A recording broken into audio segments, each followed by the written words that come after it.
குடிசையிலே கொஞ்ச காலம் தங்கி பாருலே கூரையின் ஓட்டை வீரி செல்வாடி நட்சத்திரம் எண்டி பாருலே கூவும் செல்போனின் நச்சரிப்பை அணைத்து கொஞ்சம் செல்வண்ணின் உச்சரிப்பை கேட்போ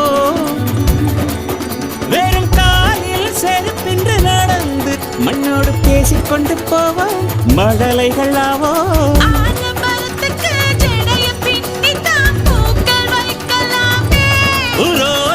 ஐயனாரிடம் கத்தி வாங்கித்தான் பென்சில் சீவலாமே